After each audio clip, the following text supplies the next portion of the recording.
नेता सदन भी शेर और शायरी और कविताओं की बातें करने लगे हैं। बदले बदले मेरे सरकार नजर आते हैं।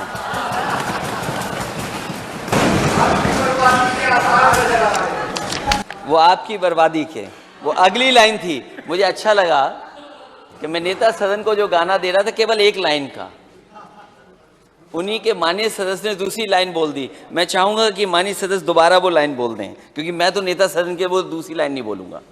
नेता सदन ने ये कहा कि पहला बजट 1947 में आया था।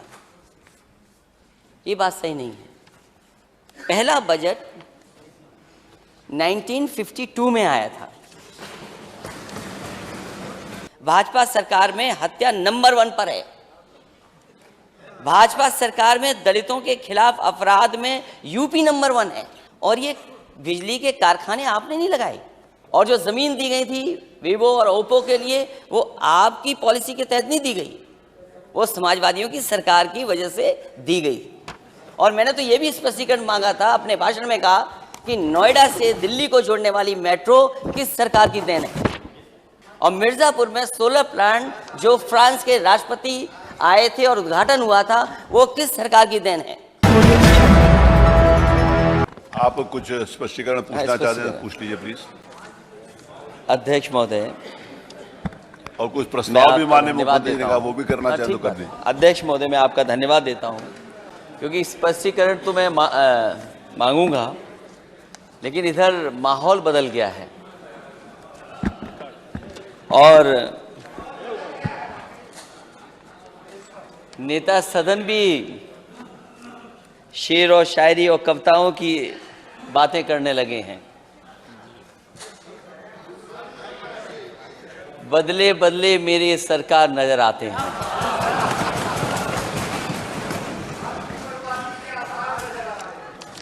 वो आपकी बर्बादी के, वो अगली लाइन थी। मुझे अच्छा लगा कि मैं नेता सदन को जो गाना दे रहा था केवल एक लाइन का, उन्हीं के माननीय सदस्य ने दूसरी लाइन बोल दी। मैं चाहूंगा कि माननीय सदस्य दोबारा वो लाइन बोल दें, क्योंकि मैं तो नेता सदन के वो दूसरी लाइन नहीं बोलूंगा।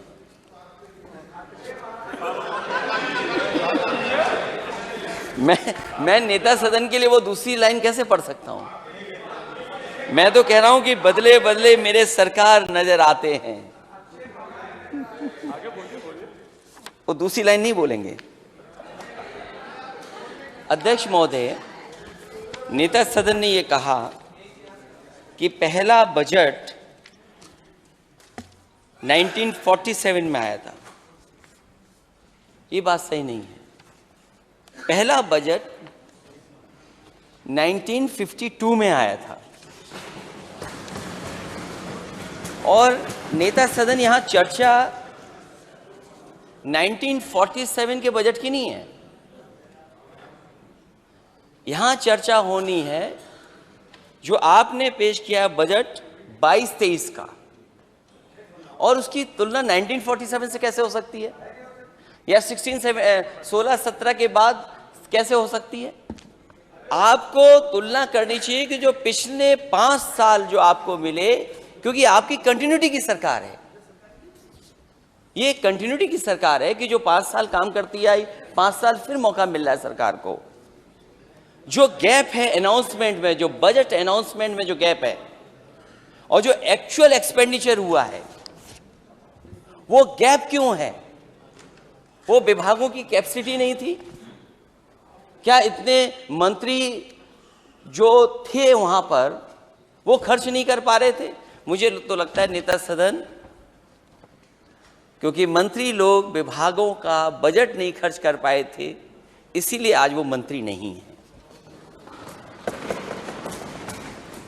और आपने एक मंत्री नहीं हटाया, शायद 22 मंत्री हटे। तो जो गैप है बजट का, वो आखिरकार क्यों है? आपके विभाग की कैपेसिटी क्या है? आपका विभाग खर्च क्यों नहीं कर पा रहा है? आप बताइए कि 20-21 में आप कितना खर्च नहीं कर पाए विभाग वाइज। आप बताइए 19-20 में आप खर्च कितना नहीं कर पाए, 18-19 में आप खर्च नहीं कर पाए, 17-18 में नहीं खर्च कर पाए। आखिरकार जो एक्चुअल बजट था और जो आपको एक्सपेंडिचर करना था उसमें गैप क्यों है? जब कोरोना चल रहा था उस समय भी उत्तर प्रदेश में हत्या हो रही थी, लॉकडाउन था। भाजपा सरकार में हत्या नंबर 1 पर है। भाजपा सरकार में दलितों के खिलाफ अपराध में यूपी नंबर 1 है।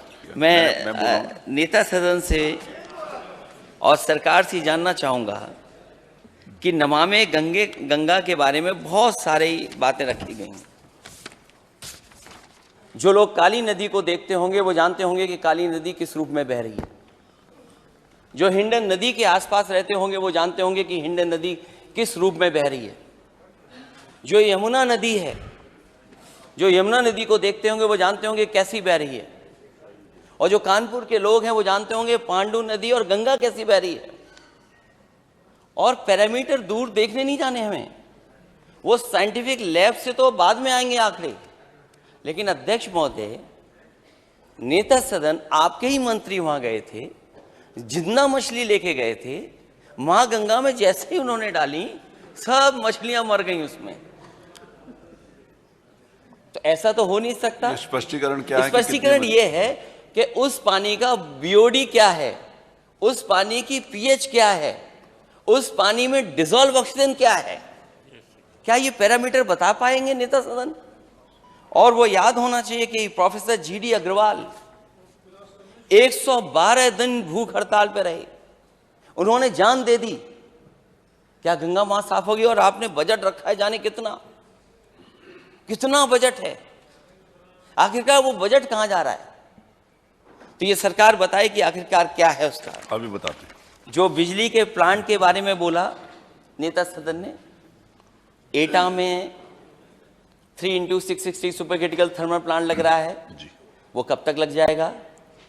निवेली लिग्नाइट का पावर प्लांट लग रहा है 3x660 super critical thermal plant, वो कब तक लग जाएगा? कानपुर में लग रहा है 1x660 super critical thermal plant, वो कब तक लग के तैयार हो जाएगा? और ये बिजली के कारखाने आपने नहीं लगाए। मैं स्पष्टीकरण आपसे मांगना चाहता हूं, जो आपने प्लांट लगने का कहा उसमें से कौन सा प्लांट है जो आप लगा रहे थे, जो आपने शुरू किया हो? अगर एक भी प्लांट हो जो माननीय नेता सदन के समय के कार्यकाल में लगा हो, तो 5 साल में कल ऊर्जा मंत्री ने कौन सा आपने बिजली का प्लांट लगा दिया? जो स्मार्ट सिटी की बात आई, आखिर स्मार्ट सिटी है क्या? हम सब सदस्य जानना चाहते हैं कि स्मार्ट सिटी क्या है। मुझे अच्छी तरह याद है जिस समय शहरों की सूची बन रही थी, उस समय समाजवादी सरकार थी और शहरों की रैंकिंग में उनको स्मार्ट सिटी बनाने का फैसला लेना था।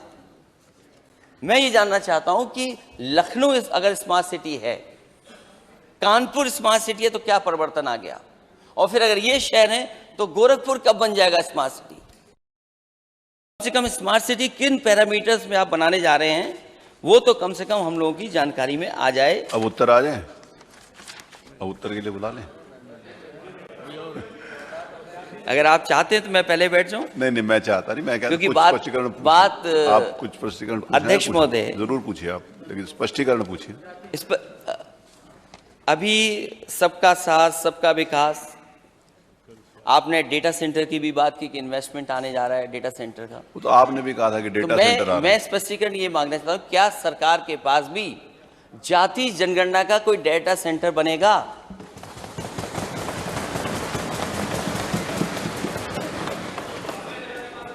अरे मैं जातिवाद पे नहीं आया हूं अध्यक्ष महोदय, मैं पूरे प्रदेश की बात कर रहा हूं कि जाति जनगणना होगी कि नहीं होगी, ये सरकार बताए, क्योंकि इतने बड़े बड़े डेटा सेंटर बना रही है। और नेता सदन ने ये कहा कि वीवो, ओप्पो और तमाम इन्वेस्टमेंट आ रहा है, सैमसंग का इन्वेस्टमेंट आया है। ये ऑनगोइंग इन्वेस्टमेंट तो हो सकता है, लेकिन ये आपकी सरकार का इन्वेस्टमेंट नहीं है,